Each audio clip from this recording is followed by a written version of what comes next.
Alright, I wanted to show how to get the stock brass gear off the CGE Pro and put the 60 tooth pulley onto your CGE Pro mount. There are 3 hex bolts that you need to loosen. Be aware there are also 4 grub screws. You want to leave the grub screws alone. Those grub screws is what sets the gap between the worm gear and the worm wheel. If those grub screws are in further, this worm gear will be further away from the worm wheel. So best thing to do is leave those 4 grub screws the way they are and loosen these 3 larger hex bolts. You don't need to loosen them a lot. I'll go ahead and reverse this out. Loosen, whoops.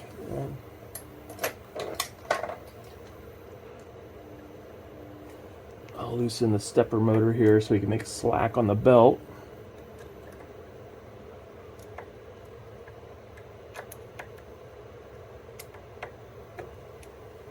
Okay, now the stepper motor is adjustable and loose. So in order to get the brass gear off, it will not get past this metal part. You have to loosen up the bracket. I usually take the very far right bolt out and I'll loosen the middle one and I'll loosen the far left. Now, you also see what just happened? Make sure, right now my mouse tends to be heavy on the top because I have an ADM dual saddle up there that is heavier than, but get your counterweight off, get your telescope off, because when you take this loose, right ascension is freewheeling. It's just on the bearing. So you can see what we got here is we've been able to tip this out. You will find the grub screws on the brass gear and you'll be able to take that off. Now you want to put the 60 tooth pulley onto this worm gear, and you want it to be loose like that. You want it to be freewheeling. As far as it's about maybe a business card width between that brass and the gear. You do not want to push this pulley all the way in tight or you'll be rubbing against there. You want it to be super loose like that. Now I probably should also mention before you loosen this, feel this. Feel what that brass gear, what the tension feels like. You'll be able to spin it with 2 fingers. Alright?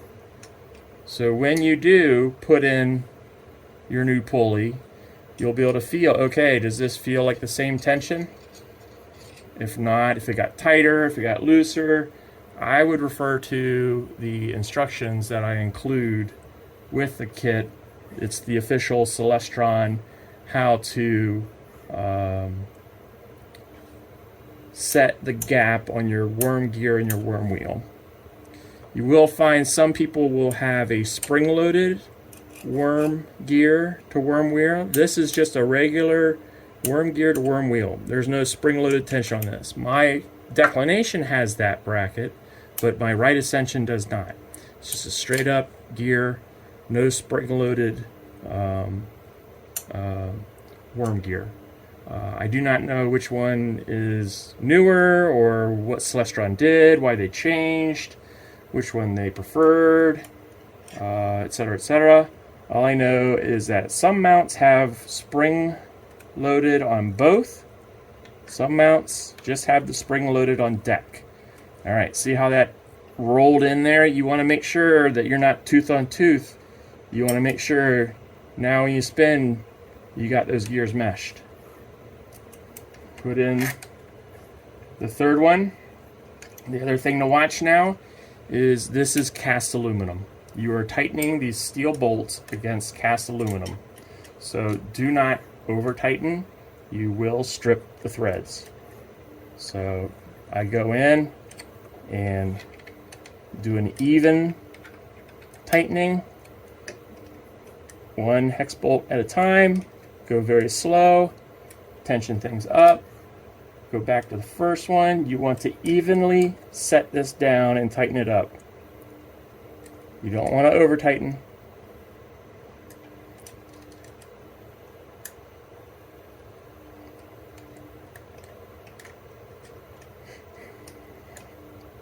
Good. Good. Now, feel the mesh. This should be easy to turn with your fingers. You should not be cranking on this at all. It should be easy. Those teeth need to have, read the instructions, but they need to have a little bit of that slap. You don't want them so meshed that they're binding and they can't turn. You want that spacing so that they're spaced out. Read the instructions on that part to kind of understand what Celestron wants to target. Something else to do, once you get this pulley on and you get the motor on the motor bracket, I have a separate video on the procedure to put these nuts on. You can put your belt on. You want to make sure that this bottom pulley is in line with this top pulley. You don't want them offset, that the belt is running crooked. Alright, so tensioning the belt, pull it down. You don't want it to be so tight that you're bending shafts.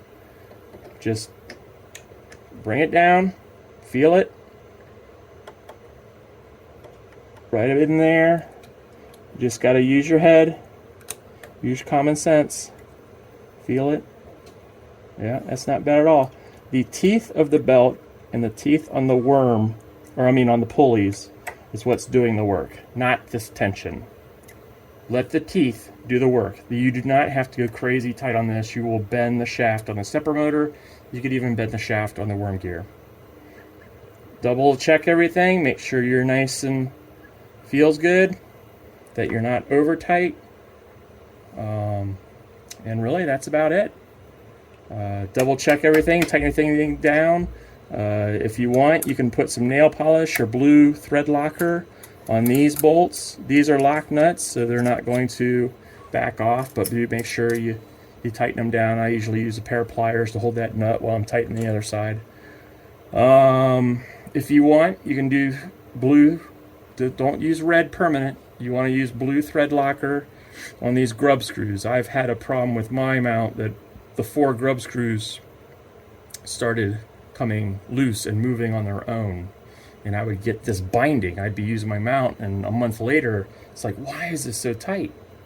So I went in and backed everything out, cleaned it, re-greased it, and the 4 grub screws that set that depth, I put a little bit of blue Loctite on them so that they wouldn't back off over time. And I do not know if Celestron does put any thread locker on it. Just make sure you don't use permanent. Use nail polish, use blue thread locker. I found a Loctite that's actually a paste, like a chapstick container that pushes it out. I kind of like that one for this procedure because it's not liquid, it doesn't drip out. So that's about it. You can see I have labeled RA home and limit. The limit is the top switch. The RA home is the bottom switch. Here's PEC, the little PCB with the 4 pins. Red or 5 volt is the outside pin, then ground, and then signal, and then another ground. So you'll see the wiring. I have a diagram included with that also. So that is how you do the gear swap.